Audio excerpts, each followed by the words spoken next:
শুধু বাংলা, ইংরেজি বা গণিত নয়, এবার প্রাথমিকের পাঠ্য বইয়ে যুক্ত হতে যাচ্ছে নাচ, গান আর খেলাধুলার পাঠও। আগামী বছর থেকে চতুর্থ শ্রেণীর শিক্ষার্থীদের জন্য শিল্প ও সংস্কৃতি এবং ক্রীড়া নামে দুটি নতুন বই চালুর পরিকল্পনা সরকারের। প্রাথমিক ও গণশিক্ষা প্রতিমন্ত্রী চ্যানেল 24-কে জানান, শিশুদের বহুমাত্রিক দক্ষতা গড়ে তুলতেই এই উদ্যোগ। তবে শিক্ষাবিদদের মতে মৌলিক বিষয়গুলোতে দক্ষতা বৃদ্ধিতে গুরুত্ব দিলে লাভবান হবে শিক্ষার্থীরা। আবির হোসেনের রিপোর্ট, ক্যামেরায় ছিলেন আমানুল্লাহ আমান। চায়ের কাপে সমাজ বদলের ঝর্ণা তুলে আগে গোছান নিজেকে।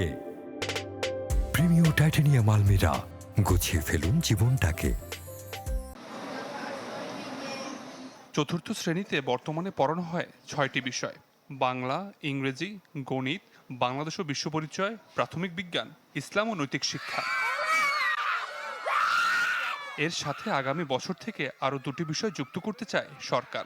একটি হলো শিল্প সংস্কৃতি, অন্যটি ক্রীড়া, যেখানে গুরুত্ব পাবে সঙ্গীত, নাট্যকলা এবং চারুকলার মতো বিষয়। পাঠ্যপুস্তকেও আসলে কোনো পরীক্ষা থাকবে না, আগের মতোই থাকবে। সামষ্টিক মূল্যায়ন হবে, ধারাবাহিক মূল্যায়ন হবে। জাতীয় শিক্ষাক্রম ও পাঠ্যপুস্তক বোর্ড এনসিটিবি বলছে, চতুর্থ শ্রেণীতে নতুন দুটি বইয়ের পৃষ্ঠা সংখ্যা হতে পারে 80 থেকে 100, যাতে ব্যয় হবে জনপ্রতি 50 টাকা। সব মিলিয়ে চতুর্থ শ্রেণীর প্রায় 44 লাখ ছাত্রছাত্রীর জন্য আলাদা ব্যয় হতে পারে প্রায় 22 কোটি টাকা। বইয়ের ছবিগুলো যাতে স্পষ্ট হয়, এই জন্য আমরা সাধারণত স্পেসিফিকেশনগুলো হাই স্পেসিফিকেশন দিই মাধ্যমিকের তুলনায়। সেই হিসাবে প্রাথমিকের বইগুলো তুলনামূলকভাবে মাধ্যমিকের চেয়ে ইউনিট প্রতি কষ্ট একটু বেশি পড়ে। প্রাথমিক ও গণশিক্ষা প্রতিমন্ত্রী বলছেন, শিক্ষার্থীদের বৈশ্বিক নাগরিক ও দক্ষ হিসেবে গড়ে তুলতেই প্রাথমিকে নতুন দুটি বিষয় পড়ানো হবে। স্পোর্টস এবং কালচার দুটোই ওই creative, team building, good citizen এগুলো তৈরি করে। 27-এ আমরা একটা ইন্ট্রোডাকশন দিচ্ছি, এটা কিছু দূর আমরা পাইলট হিসেবে ব্যবহার করব, যেন এগুলোর রেজাল্টসের ভিত্তিতে বড়ভাবে আমরা যেভাবে অ্যাকচুয়াল কারিকুলামটা সাজাতে চাই 28-এর জন্য, সেভাবে আমরা কাজ করব।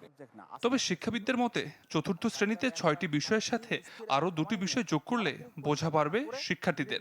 আংশিকভাবে যে বিষয়গুলো পরিবর্তন হচ্ছে, তাতে আমাদের প্রাথমিক ও মাধ্যমিক শিক্ষার গুণগত মানের কোনো পরিবর্তন হবে না। এর চেয়ে বরং যে বিষয়গুলো প্রচলিত আছে সেখানেই কিন্তু আমাদের অনেক প্রয়োজন আছে এবং সেখানেই কিন্তু আমাদের দক্ষতার অনেক ঘাটতি রয়েছে। যারা এটা করছেন তাড়াহুড়া করে, সেটা আমি মনে করি জাতির শিক্ষা ব্যবস্থার জন্য আরেকটা বোঝা হিসেবে দাঁড়াবে। কেবল চতুর্থ শ্রেণী নয়, 2027 সাল থেকে ষষ্ঠ শ্রেণীতে নতুন দুটি বইয়ের চালুর সিদ্ধান্ত নিয়েছে শিক্ষা মন্ত্রণালয়। একটি কারিগরি ও বৃত্তিমূলক শিক্ষা, অন্যটি লার্নিং উইথ হ্যাপিনেস। মুখস্থ বিদ্যার উপর নির্ভরশীলতা কমিয়ে সরকার শিশুদের শারীরিক ও মানসিক বিকাশের জন্য যে উদ্যোগ নিতে যাচ্ছে, প্রাথমিক শিক্ষা সেটা কতটা অবদান রাখে সেটাই এখন দেখার বিষয়।